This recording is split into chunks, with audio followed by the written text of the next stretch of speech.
Información, entretenimiento, opinión.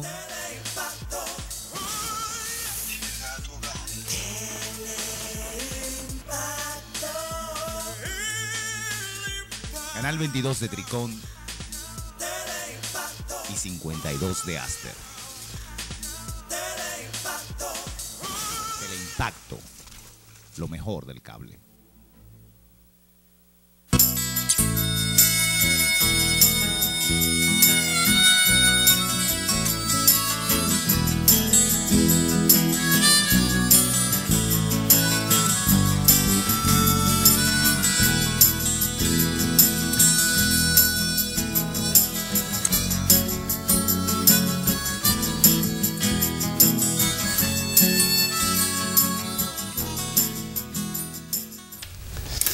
Sí, buenas tardes, amables televidentes.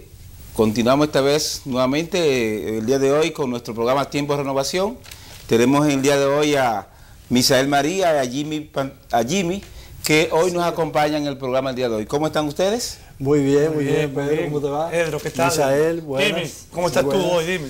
Hoy, excelente. Sí, en el día de hoy tenemos algunas noticias de información como lo que es la resolución que conjuntamente la Secretaría de Educación y Migración acaban de aplazar, ¿verdad?, la ejecutoria de la resolución que había tomado Migración con relación a los niños indocumentados. Y eso, ¿no? Sí, me gustaría que comenzáramos compartiendo esa información. Sí, Pedro, en este programa casualmente nosotros demandábamos del director de Migración que tomara en cuenta y que diera un plazo para que esos padres de jóvenes y niños que estaban cursando sus primaria, intermedia, se les diera la oportunidad de que ellos se planificaran y que no se les sacara inmediatamente, como decía el memorándum que le enviaron a la ministra de Educación.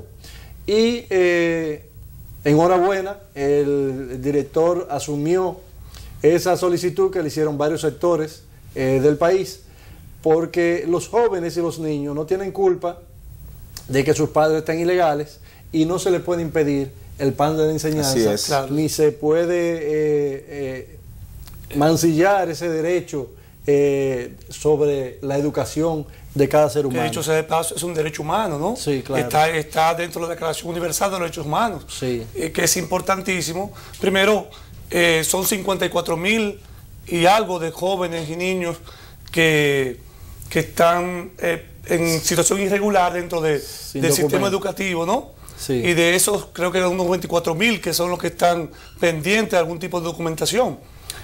Mencionaba la ministra de Educación que además de que la educación es un derecho universal, pero también tener una documentación es un derecho. Claro. ¿Por qué? Sí. Porque realmente se cae en un limbo jurídico. Así si es. estamos hablando de que un niño que no pueda tener un nombre, que no se le pueda dar una dirección, que no se le pueda tener un padre o un folio donde pueda ubicarse, si no puede ir a... Sí, son personas que no existen en la realidad, en la sociedad. Entonces no pueden obtener un trabajo, no pueden ir a la escuela. Entonces es importante, realmente primero porque se cumple con una situación de tipo humana, sobre todo, legal, pero también sobre todo humana. Porque muchas veces la ley, aunque es la ley, muchas veces no tiene que ver nada con situaciones humanas, muchas veces, ¿me entiendes? Es así. Entonces, aplicando la ley, muchas veces se perjudica, aún sin querer, a cosas sensibles y propias de la humanidad, ¿no? Sí. Nosotros saludamos, de hecho, el que se haya postergado, ¿verdad?, la ejecución de esta medida, porque es importante que a la cantidad de niños que tenemos realmente se le dé una documentación, que la cantidad de migrantes lleguen a estar realmente documentados. Pero tampoco podemos dejar de lado a esa cantidad de niños sin que dejen de recibir el plan de la enseñanza. Nosotros saludamos realmente el que esta medida sea postergada desde el punto de vista para no dejar a los niños fuera de las aulas. Ahora, no significa con esto que debe echarse al olvido el que hayan que darle una documentación a esos migrantes hay tantos haitianos, chinos, de diferentes nacionalidades. Yo creo que es importante y es impostergable en que el país vaya trabajando en ese sendero de ir organizando lo que es nuestro Estado, dándole esa legalidad a esos migrantes de otras naciones para que tengan realmente un estatus legal en nuestro país. Sí, y que también, Pedro, que no afecta porque en la mayoría de esos niños, aunque hay dominicanos, pero en este caso son los extranjeros, la mayoría son haitianos, que son nuestros vecinos, la mayoría de esos jóvenes que están indocumentados, eso contribuiría más con el analfabetismo sí. en la isla, que nosotros queremos que sea erradicado. No, primero, que es un compromiso del próximo gobierno. En República Dominicana, luego en Haití, que se radicalice el analfabetismo.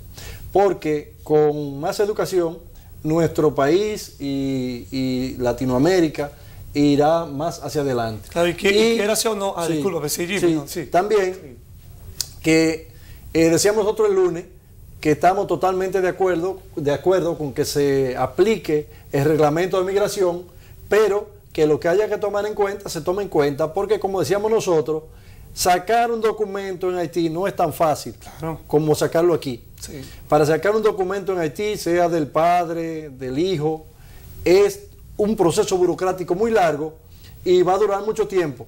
Y eso le significa también al padre mucho gasto, porque tendrían que trasladarse a Haití a sacar esos documentos, o si no, tendría que hacer las gestiones, que eso conllevaría gastar muchos recursos, y sabemos que la mayor parte de esos inmigrantes haitianos son personas de escasos recursos, que no tienen siquiera documentos. A veces ellos mismos, como padres, carecen de esos documentos. Y del conocimiento propio que permite también estas cosas burocráticas, ¿no? Tanto en Haití como en República Dominicana, una gran cantidad de personas carecen de documentos.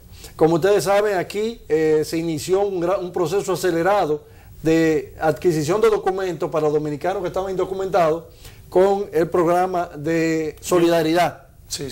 Que con ese levantamiento que hicieron con el SUBEN, se dieron cuenta que la gran cantidad de personas de escasos recursos que carecían de documentos era inmensa.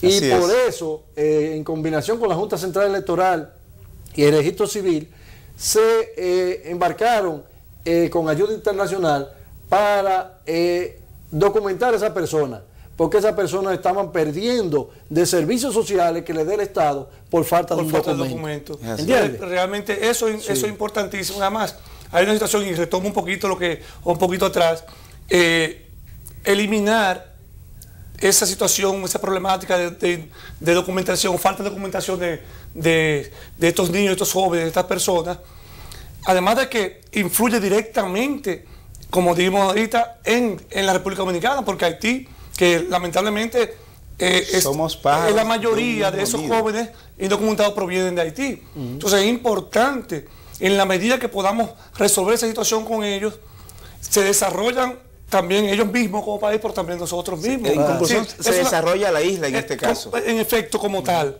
Entonces, muchas veces uno dice, y hablamos de la situación de tipo humana, más que de tipo legal, ¿no?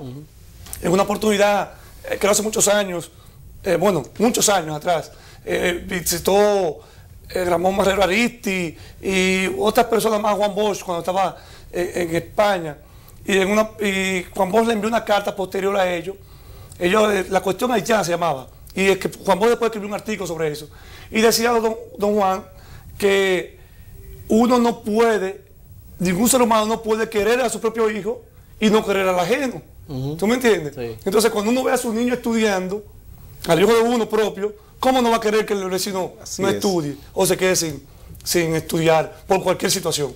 Claro. Entonces, realmente el desarrollo de Haití, el desarrollo nuestro, también debe, porque somos dos, debe ir de la mano. De un mismo pájaro, ¿no?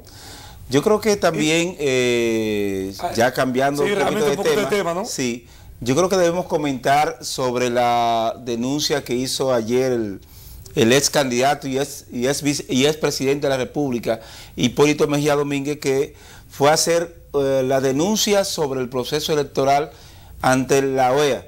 ¿Qué le parece a usted esa situación, esa denuncia que hizo Hipólito Mejía en el día de ayer? Yo creo que Hipólito Mejía está cometiendo errores, sigue cometiendo errores, porque se le hizo